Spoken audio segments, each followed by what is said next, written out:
Tonight, two sensational confessions from Novak Djokovic, admitting he broke COVID rules and supplied incorrect information on immigration forms as he fights to play in the Australian Open. An armed man brings trams and traffic to a standstill in the city. Deadly delays as Omicron pushes our hospital system to the brink. A lifeline for supermarkets and supply chains to fill empty shelves. Big councils send a warning on rubbish collection as the worker shortage spreads. And a dramatic kidnapping off a street. Live from Melbourne, 7 News with Rebecca Madden and Mike Amor. Good evening. Tennis superstar Novak Djokovic has made two sensational admissions as he fights to compete in the Australian Open. The world number one admitted he did take part in a photo shoot last month when he knew he was COVID positive, and he also confirmed there was a major mistake on his border entry forms. A prayer from the world number one at Melbourne Park and a plea from his mother in Serbia. Don't throw him out. He is a tennis player, he's not politician, he is not a criminal, he is not murderer, he is just tennis player, the best in the world. Just let him play. Novak Djokovic returned to Rod Laver Arena this afternoon, just as a 6-page statement dropped on his social media account. Djokovic conceding he attended a photo shoot with a French magazine on December 18, despite knowing he was COVID positive. I socially distance and wore a mask, except when my photograph was being taken. This was an error of judgment. What would that mean in Serbia, according to the regulations here, if he'd known he was positive and yet was out and about in that way? It would be a clear breach of rules, because if you know you're positive, you would have to be in isolation. That timeline of his infection doesn't impact his visa. I think there's still a few questions that need to be answered around the isolation and stuff. From tennis pro Joao Sousa, it's a bit selfish, it's tough for us players to accept that. Martin Fucsovics said, I don't think he would have the right to be here. What could still harm his chances of competing? Incorrect paperwork. On Djokovic's arrival declaration into Australia, he indicated he hadn't travelled in the past fortnight, despite flying from Serbia to Spain, where he met young players. Good luck in Australia. Thank you very much. Today, a clarification that the wrong box was ticked. This was a human error and certainly not deliberate. With the immigration minister still considering whether to cancel Djokovic's visa, his lawyers got on the front foot, providing more evidence about the mistakes. Mr Djokovic's lawyers have recently provided lengthy further submissions and supporting documentation. I think it's all about politics at the moment with an election looming. I'm very worried, so I realize that this is not over yet. Diana Djokovic says she can't change her son's mind on vaccination. He's 34, 35. Even me as a mother, I don't have any choice to make a pressure to him.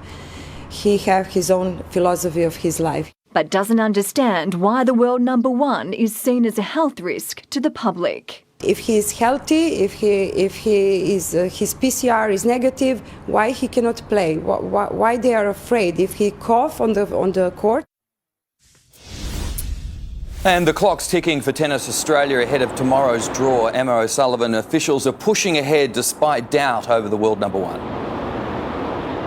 Mike, the draw gets underway tomorrow afternoon, and as it stands tonight, Novak Djokovic will be the number one seed. That's pending a late curveball from the federal government, which still reserves the right to cancel his visa. The tennis star's legal team has slowed that process by sending that new bundle of evidence, and any delay that might cause will work in Djokovic's favour, with the start of the Open now just 5 days away. Mike? Emma, thank you. There was a security scare on a tram in Burke Street late today. Cameron Bowe is there. Good evening, Cam. An armed man brought traffic to a standstill. Beck, this was a life-threatening situation. Just after 3 o'clock this afternoon, a man has managed to climb onto the roof of a number 56 tram here at the intersection of Elizabeth and Burke Streets in the city. Now, when he was on that roof, he was dangerously close to the power lines which these trams run off. Those power lines carry 600 volts of electricity. Authorities managed to shut down that power supply as soon as they could. That brought a halt to tram services in this area, to traffic and also pedestrians in this area. A big turnout by emergency services. Police and paramedics came to the scene. They spent about 15 minutes negotiating with the man. There was more urgency added to this situation when it was noticed that he also had a pair of scissors with him. Yeah, I was pretty shocked. He was pretty close to the power lines. It was pretty scary, actually. Now, fortunately, there was a peaceful outcome to this situation. The man was removed safely from the roof of the tram. He's now in hospital being assessed. No injuries, Beck, but a peaceful outcome to what was a life-threatening situation, Beck. Cameron Bowe reporting live in the city. Thank you. Omicron is pushing Victoria's hospital system to the brink. The number of healthcare workers in isolation has skyrocketed to more than 6,500, while there are deadly delays in our emergency call centres. Thousands of healthcare workers out of action, unable to aid in Victoria's hospital crisis because they have COVID or are a close contact. The Premier was up yesterday talking about more than 4,000 workers. I can tell you today it's more than 6,600. Victorian COVID-19 hospitalisations have jumped to 946, a new record. The strain may force a system-wide code brown where hospital staff are called back from leave. They're scared of getting COVID-19 like everybody else. They're scared of taking it home to their families. But at the moment, they're scared because they are just completely burnt out. This as some health professionals sit idle because of cutbacks to Category 2 and 3 elective surgery. I'm getting calls from doctors and nurses from the private system to say that we've been forced to go on leave. We're sitting at home twiddling our thumbs. Getting our sickest patients to hospital is a struggle. It's been revealed 70% of 000 calls aren't being answered on time during some shifts. There aren't enough staff to take the calls that are coming in. A major inquiry is now examining whether a dozen deaths or serious injuries were linked to a 000 delay. They're losing their lives because they can't get the basic services that they require. More than 40,000 new cases of coronavirus were recorded in Victoria today, and 21 people have died, but not all in the past 24 hours. Pfizer's boss says only 2 doses of its vaccine won't adequately protect us from the Omicron variant, and with only 18.6% of Victorians triple-dosed, it's hoped a new ad will get more jabs in arms quickly. The state government is training up 1,000 extra vaccinators, including health students and retired nurses. National Cabinet will meet tomorrow to discuss the timeline for students returning to school. The Education Minister says Victoria remains committed to starting Term 1 on time, but admits there have been issues getting air purifiers into classrooms. Almost 30,000 must be delivered in the next fortnight, but COVID means there's also a shortage of drivers. Even if I need to get in a truck and deliver them myself, we'll get those air purifiers delivered. Sarah Jones, 7 News. Well, we are just hours away from new isolation rules that could finally ease pressure on the food supply chain. Sonia Marinelli joins us live now. Sonia, these changes can't come soon enough for shoppers and businesses. Well, Beck, the new isolation rules come into effect from midnight and provide a lifeline right along the state's food supply chain. It means workers who are deemed close contacts and who don't have any symptoms can return to the job, provided they test negative on a daily rapid antigen test. And while industry experts say this new change brings hope, there is still a hurdle. Aisles and aisles of empty shelves where a variety of fresh meat, fruit, vegetables and bread should be. It's hoped these scenes will finally end as isolation rules are scrapped for workers in the food supply chain who are close contacts and have no symptoms. Every link in the logistical chain is under pressure at the moment. Chicken, chicken was hard to find. Probably fruit and vegetables would be the main thing. Industry experts say of all outbreaks, Omicron has hit the hardest, with some food supply companies estimating up to 50% of its workforce is in isolation. This is a whole paddock to plate issue. So we have seen it in transportation, we've seen it in cold logistics, we've seen it in storage, we've seen it in distribution centres. Close contacts who return to work must undergo a rapid antigen test daily, and that is still a major hurdle. We've also said very clearly is that we need access to rapid antigen testing, and we need it now. The current supply issues are affecting highly processed chicken and meat products and perishable vegetables with a short shelf life like leafy greens.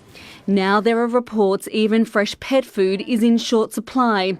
Coles has reintroduced limits on toilet paper and painkillers as buyers stock up on paracetamol.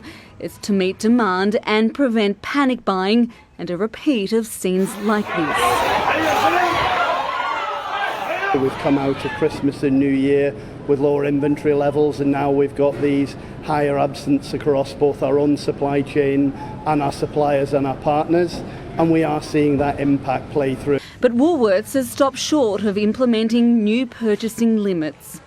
The shortage has hit fast food outlets too. KFC's unable to offer its full menu, with key supply Ingham's facing a lack of processed chicken products. What's been great is your local butcher is still fully stocked, and your local butcher is still the one who is going to be able to provide you a huge range of cuts.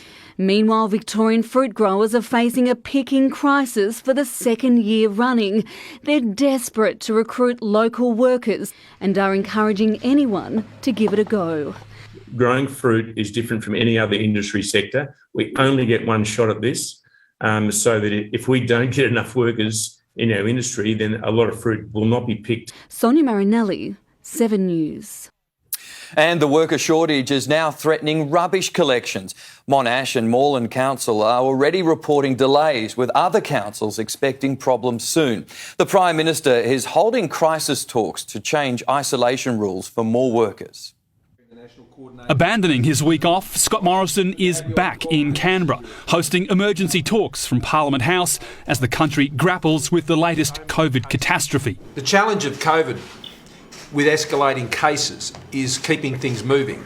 Specifically, keeping shelves stocked and businesses open as Omicron-induced workforce shortages threaten to cripple the economy. We're at a crisis point, lack of staff, lack of supplies and lack of certainty. With absenteeism rates between 20 and 40% every day, industry groups want an overhaul of isolation requirements, pushing for new rules recently introduced in the food and grocery sector, allowing close contacts to continue working if they test negative, to be extended across all industries. It's got to be one rule for across the entire economy. The Prime Minister's hoping for consensus at tomorrow's National Cabinet on which workforces should be classified as essential and qualify for the new rules. Already under consideration, road, rail and sea transportation, veterinary and animal welfare, energy and water supply, waste collection and early childhood education. But it's a plan that relies on easy access to rapid antigen tests. For love or money, they're just not available. And that has some sectors nervous. Making sure that we're not inadvertently spreading the virus by just focusing on continued operations. The government's also looking at other ways to unlock as much of the workforce as possible, even calling on retirees and those on welfare to help fill staff shortages. The opportunity for anybody who's currently able to work to be able to come in and help out will be great. International students also set to be allowed to increase their fortnightly work hours, helping businesses hang on. That's what riding this wave of COVID means. Rob Scott, 7 News. The family of a Victorian teenager missing in Queensland floodwaters is clinging to hope she'll be found alive. The 14-year-old Echuca girl was on holiday visiting relatives when the car she was in was swept away. The Gympie region had 650 millimetres of rain on Friday, about as much as Melbourne gets in a year. 5 days on, 14-year-old Echuca girl Crystal Kane is still missing. When you first meet her, she's super quiet, and then when she opens up to you, you've just involved in this envelope of warmth. Like, She's outgoing, she's fun-loving, a smile that lights up a room. Search crews have done just about all they can. I know once they scale it back, it's not a good sign. Crystal and her father were in Queensland visiting family when their car was swept away. After 2 hours, Lenny Kane was rescued by helicopter, frantically telling emergency crews his daughter was gone. Yeah, my brother had a heart attack.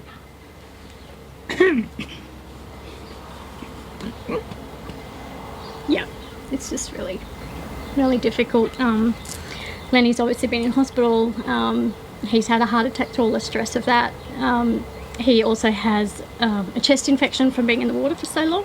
53-year-old Lenny has now been discharged from Bundaberg Hospital, left to wait with his wife for any news on their missing girl. Lenny and Sarah, obviously they're going through a lot of trauma at the moment.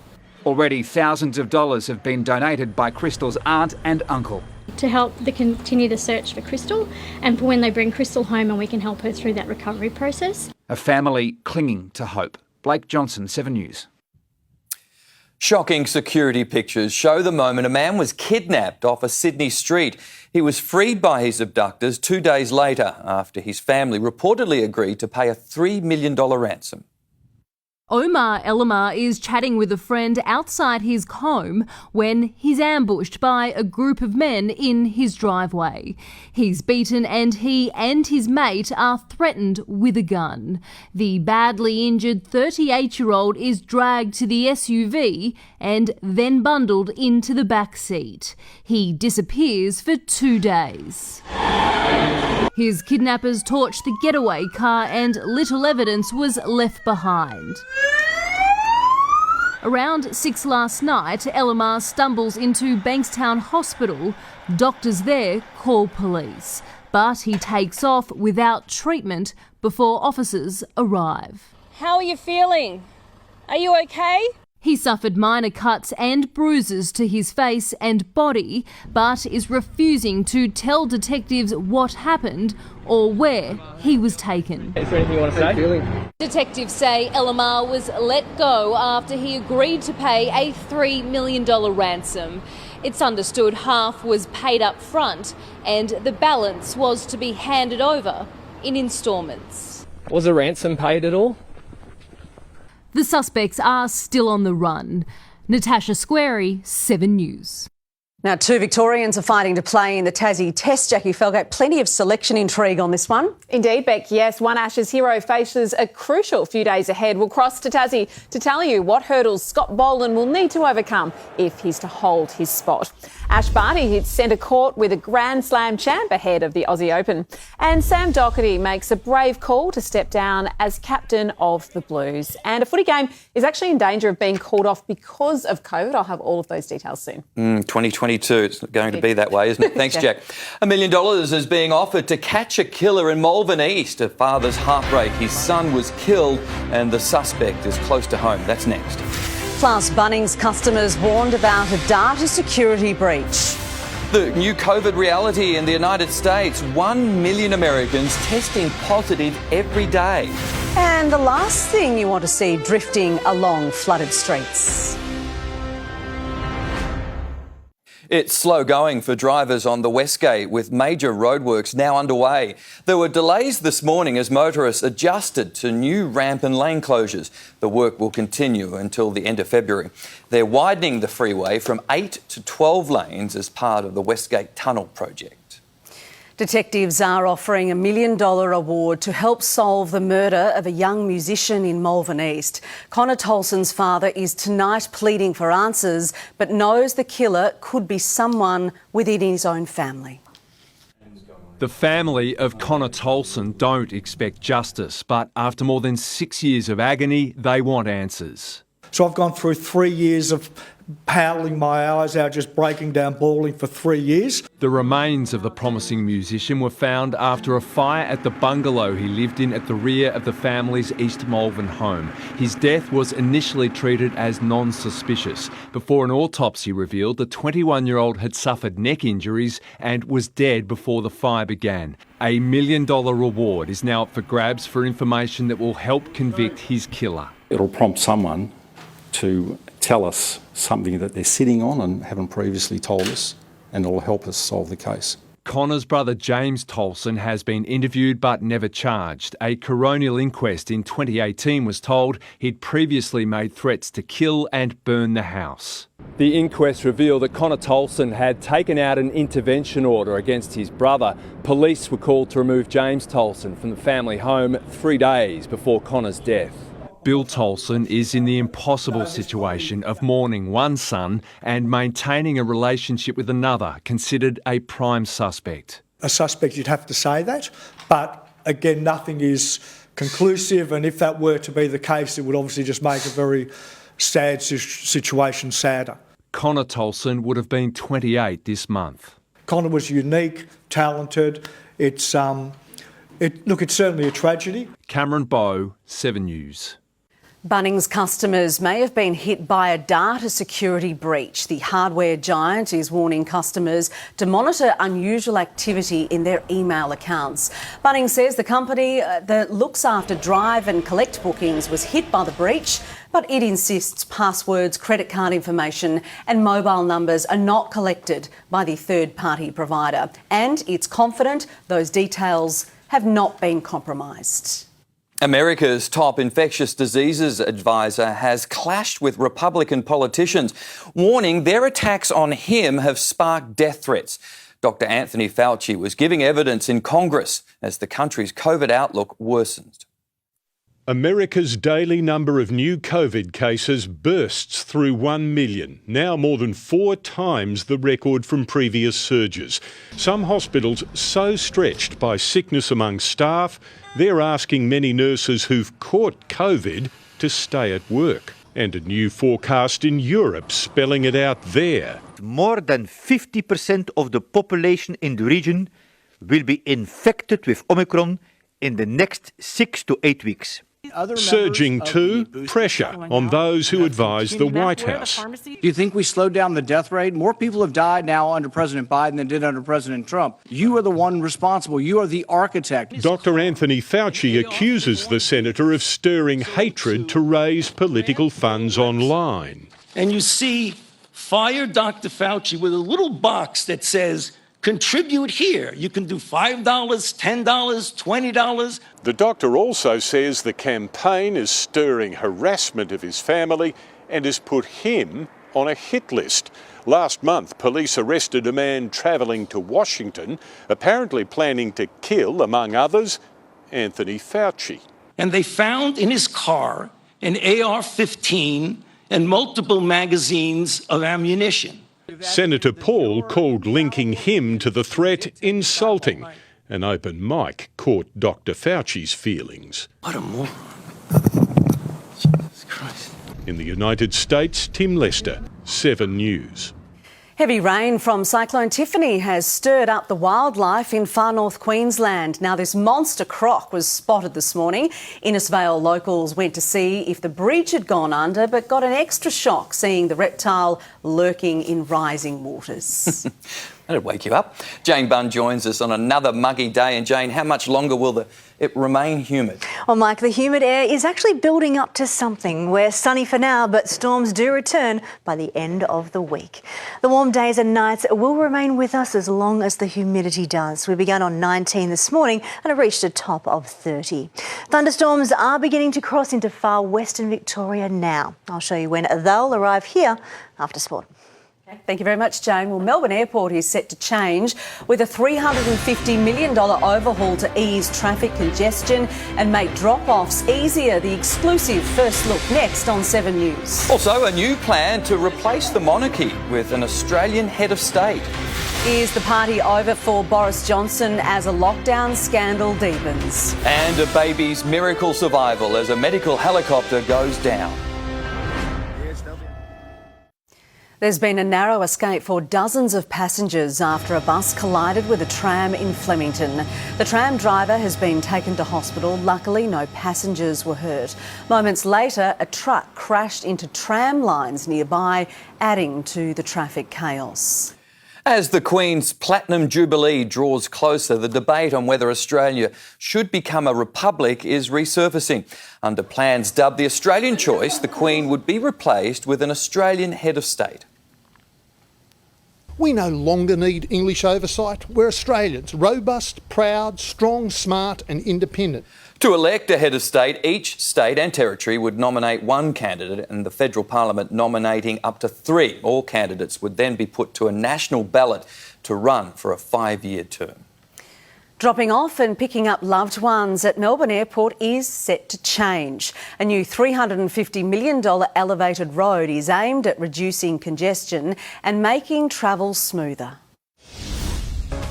Driving to Melbourne Airport will soon look a little different. Instead of saying goodbye to loved ones here at the front door, an overhead road will be built connecting the Tullamarine Freeway to new drop-off lanes on level 3 and pick-up lanes on level 2. Drivers coming in today, they have just one exit off of Mercer Drive. In the future, they'll have a second exit, which will be a direct off-ramp into the new elevated structure. The project aims to reduce congestion, removing 40,000 cars from Terminal Drive each day, streamlining the drop-off and pick-up process. Passengers will then be able to take a short walk across dedicated footbridges across to the terminal. I'll be very disappointed if that happens. It's inconvenient. No, I reckon down there would be pretty cool. Yeah, you just need a good suitcase. We're looking at about 67 million passengers by 2038. This is all about getting our future travellers from the freeway into the airport without delays. Taxi and Uber drop-offs won't change, but 1,200 of the airport's 27,000 parking spots have to go. A downside because at the moment it works smoothly. We're by far and away the biggest airport car park in the country. Over the next few years, the transformation will create around 500 construction jobs. It's expected to be finished in 2025. The first stage has already begun. Ashley Kanowski, 7 News. 4 people, including a baby, have survived a helicopter crash in the US in what police are calling a miracle. A doorbell camera captured the medical chopper flying out of control moments before going down. It missed power lines, hitting the street and ending up outside a church. 2 crew members, a nurse and the infant, escaped the wreckage before emergency crews arrived. North Korea has fired its second suspected missile in less than a week. Images of Supreme Leader Kim Jong-un watching the test have been released by state media. The missile blasted off from a mobile launcher and flew 700 kilometres into the sea. It's the country's 3rd reported test of a hypersonic missile, which can avoid detection for longer than ballistic missiles. Organisers are going the extra mile to make sure next month's Winter Olympics in Beijing are COVID safe. Food is being prepared remotely and delivered by robots, with noodles and burgers dropping down from the ceiling. Boris Johnson is facing mounting pressure to apologise and even resign for holding parties during Britain's lockdown. Leaked emails reveal staff were told to bring their own drinks to the gatherings, organised while the entire country was ordered to stay home. In Britain's House of Commons, a motion from an MP whose mother-in-law died alone. Tell me about the police service to ascertain it all was done decently and within the regulations at the date and at that time. I'm sorry, Mr. Speaker. Anger too. The public have already drawn their own conclusions. He can run, but he can't hide. And from the junior minister sent to defend Boris Johnson. The Prime Minister's going nowhere. The Prime Minister retains the confidence of the people of this country, and he did so 2 years ago with the biggest majority in decades. Photos have emerged of Christmas quizzes and business meetings over cheese and wine during Britain's lockdown. Now an email from the Prime Minister's private secretary has been revealed, inviting more than 100 staff to drinks in the number 10 garden. Bring your own booze, he said. At the time, Britons could only meet one other person outside, socially distanced. People now recalling what they were doing in May 2020. Me following the rules meant I never saw my dad alive again. They wanted everyone else to make a sacrifice, and big sacrifices, where they thought it was okay for them to break it for something as trivial as a party. Boris Johnson has so far avoided questions about the latest revelations. An investigation into multiple other gatherings is already underway as pressure mounts on the Conservative leader to explain what really happened. In London, Hugh Whitfield, 7 News. Australia's legendary train journey, the GAN, has been sold to American interests. The tourism company that operates the service has been bought out by a New York-based cruise line company in a deal worth $600 million. The GAN started running in 1929 and travels almost 3,000 kilometres between Adelaide and Darwin. Groundbreaking researchers providing new reasons to add olive oil to our diet. Up next on 7 News, what half a teaspoon can mean when it comes to heart disease, cancer and Alzheimer's. Plus, the hunt for the thugs who attacked a teenager with a baseball bat in Melbourne's north. Digging deep into the Antarctic ice to uncover the Earth's secrets. And why these two Olympic champions are playing tennis on the Great Barrier Reef.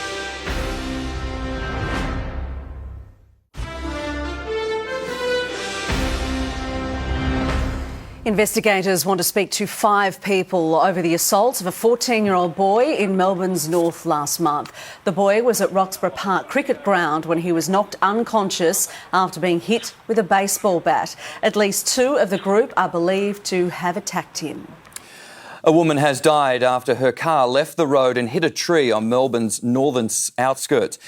The accident happened on Mickleham Road at 1:30 this morning. The driver was the only person in the car. A milk truck has crashed on a major Sydney motorway. The tanker hit an embankment and rolled. The truck driver was assessed by paramedics but was not injured. But we can report there weren't too many tears with very little milk spilt. We have new proof tonight on the benefits of olive oil to protect from a host of diseases. A Harvard University study over decades and involving thousands of people found it can lower the risk of heart conditions and cancer. Chef Lino Sauro knows his olive oil. With the bread, fresh bread, with salads or even with soup, fish, whatever. His restaurant, Olio, is named after it, and he sources his from his family farm in Sicily, a place known for its long lives. The taste is something amazing in your mouth and your taste buds, so it's not just the health benefits. As new research from Harvard reveals its potential to reduce the risk of premature death, looking at the health and diet of more than 90,000 people studied over almost 30 years. Those who said they had more than half a tablespoon of olive oil a day had 19% lower risk of dying from heart disease, 17% less risk of dying from cancer, 29% less from degenerative brain diseases like Alzheimer's. It's the antioxidant content of extra virgin olive oil, which has a very powerful anti-inflammatory effect on the body. It helps to protect our cells from damage and keep us healthy long term. Just as important, using olive oil instead of other fats. Modelling showed replacing 3/4 of a tablespoon of butter, margarine or mayonnaise with the same amount of olive oil lowered risk of death from different diseases between 8 and 34%. A key ingredient to a healthy Mediterranean diet, researchers found those who ate the most olive oil were also more likely to be physically active and eat more fruits and vegetables. I think one nice small spoon of extra virgin olive oil a day is save your life, definitely. Paul Kadak, 7 News. Drilling has begun in Antarctica to study ice cores believed to be around 1.5 million years old. The Italian-French team will dig down almost 3 kilometres. They're hoping the ice samples will be crucial to assess climate trends. A previous research team recovered ice that was 800,000 years old. Olympic canoeing gold medalist Jessica Fox has joined swimming legend Ian Thorpe for a hit of tennis on the Great Barrier Reef. The Adidas stunt was to promote a new range of sportswear made from recycled ocean plastic. I think it's reflective of what consumers want, and that's what businesses will respond to. The tennis court itself will be recycled into a sports court and donated to a local school. I pity the ball boys there. Exactly. Sport now with Jackie Felgate. Jack, it could be a double blow for Victoria in the 5th test. That's right, Beck, yes. Marcus Harris is flirting with danger while Scott Boland faces a fitness test. We'll cross to Hobart as the Aussies train under lights. Ash Barty gets reacquainted with Melbourne Park while another Aussie claims a big scalp in his Grand Slam preparations. Sam Doherty's brave call at Carlton, and COVID has come close to shutting down a footy game. And the catch that landed this star $1 million payday.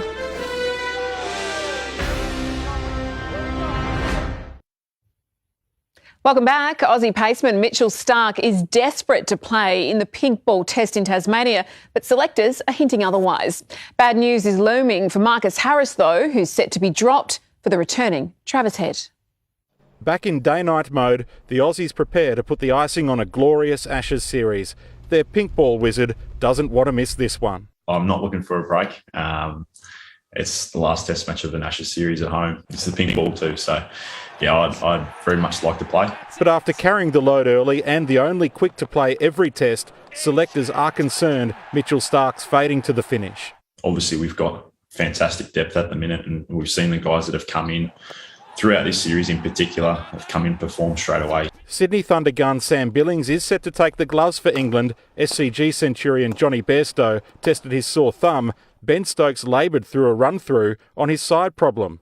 Whispers of trouble at a local bar last night hint otherwise, but the skipper is sure his beaten side has the will to fight to the end. The desire to fight, the pride that everyone showed out there on that last day in particular, is something that we have to harness and we have to play with more frequently. One thing is for sure, Joe Root and the English bowlers are very grateful that Usman Khawaja wasn't in the Aussie side from the start, and they can't believe he wasn't. Well, I was surprised he didn't start the series. Personally, I think he's a wonderful player. It was a phenomenal effort. What he managed to achieve last week was truly brilliant. Khawaja loved the game of cricket. You know you've made it when Paul Kelly writes a song about you. Bradman, Shane Warne, now Khawaja.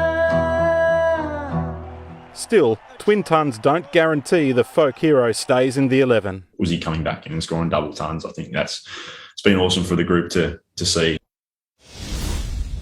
It's a very happy Australian cricket team training out here at Bellerive Oval tonight, but there are some concerns for the two Victorians, Scott Boland with that sore side and Marcus Harris with the return of Travis Head and that great form of Usman Khawaja. We've seen some long conversations here between Boland and George Bailey, the national selector. Also Pat Cummins and George Bailey had a long chat tonight as well. We probably won't get too much indication on the bowlers though. We're told they'll probably just have a hit in the nets and take it pretty easy. Good problems for the Aussie selectors ahead of the fifth test, Jackie. Yes, indeed. Thank you, Matt. The Aussie women are hoping to replicate the men's Ashes success next week. It's a big 2 months ahead with the World Cup in New Zealand, but up first, the series against England that starts with 3 T20s. It's exciting that, it's not too long now till we get to kick off the Ashes. It's been great to watch the men do so well and sort of really show that competitiveness and fire in the bellies. Last night, a stunning catch on the boundary from Nick Maddinson wasn't enough for the Renegades to stop the Sixers. Sydney smashing 150, the Gades bowled out for just 105. A new age therapy is helping Novak Djokovic speed up his preparation for the Australian Open despite the ongoing visa fiasco. Andrew McCormack is at Melbourne Park. Good evening, Maka. Djokovic is known for his alternative training methods. That's right, Jack, and this year's certainly no different, at least for this part in least. He's already undergone at least one session of oxygen hyperbaric chamber therapy. Now, that is at a clinic away here from Melbourne Park.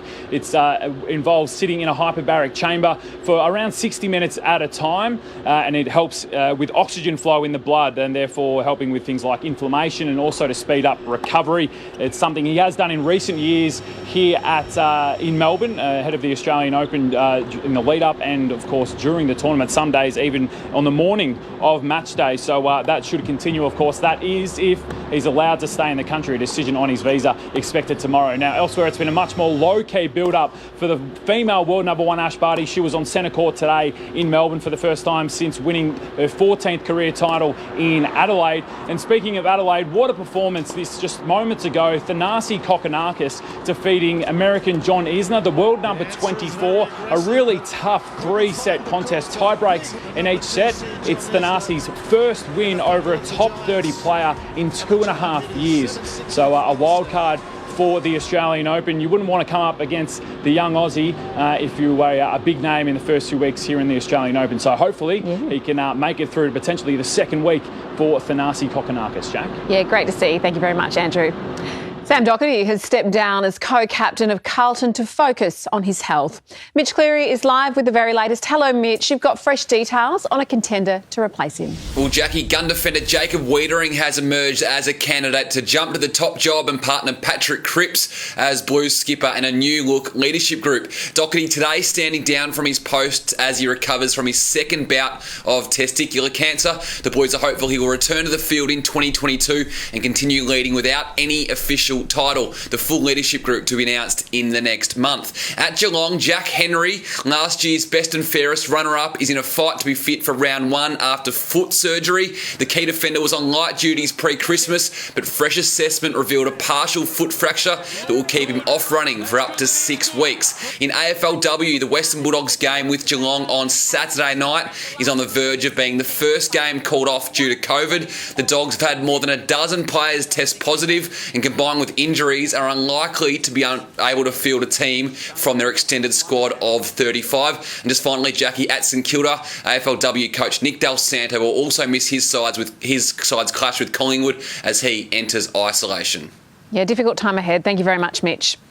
And it pays to have mates like legendary quarterback Tom Brady. Late in Tampa Bay's final game of the regular season, Rob Gronkowski needed one more catch to get $1 million bonus. Tom, good pass, dog. Yeah, thank you. Thank you, dog.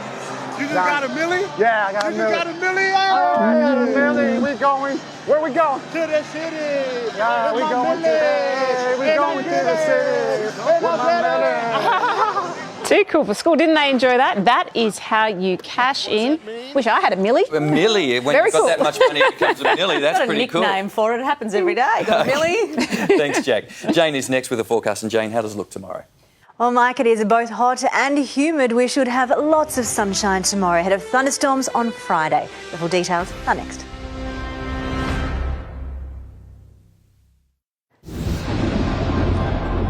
Hello again. It is humid. We have lots of sunshine and we'll have the same again tomorrow. The high humidity brings warm nights and days. We started on 19 and it reached a top of 30. Cloud bubbled up this afternoon near the ranges. This is the first sign of what all this warm and humid air is building towards. We have the risk of thunderstorms late Thursday and on Friday. Sunshine stretches across much of Victoria except Gippsland under a blanket of low cloud as expected. Showers streaming through, mainly accumulating up on the hills. Storms brewed in South Australia this afternoon. They have begun to cross the border into far western Victoria. Cyclone Tiffany crossed into the top end this morning and as they do over land, it has weakened to a low. But that still packs a punch with destructive winds and flash flooding. That low will linger over the top end into next week. So whenever we get low pressure here, it'll be fed by tropical moisture. So in Victoria, low pressure is here from tomorrow through to Saturday. The trough that brings the storms remains in South Australia tonight, so thunderstorms should only affect the far west this evening. The trough comes closer tomorrow, so we'll have hit and miss storms over the west, mainly in the afternoon and evening. Most central and eastern parts do remain dry tomorrow. On Friday and Saturday, that stormy wet weather spreads through and it gradually clears from the west. Over the next few days, any thunderstorm has the risk of being severe. Then when it clears out later on Saturday, so too does the humidity. Around the nation tomorrow, Sydney, the risk of afternoon showers and storms 27, Canberra and Brisbane likely to be dry. Grey and drizzly in Hobart, there may be more wet weather there for the cricket. The heat has passed Adelaide and it's milder in Perth too. To Victoria, the western third has the highest risk of showers and thunderstorms. There's the odd storm further east, mainly near the hills, but most of the activity tomorrow is in the west. Any thunderstorm has the potential to be severe. The air is warm to hot and humid. Closer in, we're hot and humid tomorrow. Lighter winds, so it'll feel extra sticky. Generally, lots of sunshine, only the slight risk of a late storm. Most will stay completely dry. The city reaches a humid top of 32 in lots of sunshine. Should be dry all day and all through a hot evening as well. Then Friday is our next big storm day. The risk of storms from early morning through to late evening. But they are hit and miss, so some suburbs will cop a drenching while others miss out. On Thursday, it's a humid top of 29. We have some rain in the early hours of Saturday, lasting into the morning, clearing during the afternoon. That's when the humidity will start to drop as the temperature does too. A fair bit of cloud around Monday and Tuesday. Then we warm up again later next week and the humidity starts to come back. We're a hot and humid 32 tomorrow. Expect lots of sunshine. But then Friday, that is the risk of those thunderstorms here in Melbourne. Okay. Bit going on there. Thanks, Thanks, Jane. Jane. Now, here's what's on Sunrise tomorrow. Thanks, Mark and Beck. Tomorrow on Sunrise, eat yourself slim, the tastiest foods to supercharge your diet. How to make this your healthiest year yet. See you in the morning, Melbourne. And that is 7 News for this Wednesday. The Big Bash is up next. For now, from the 7 News team, have a great night.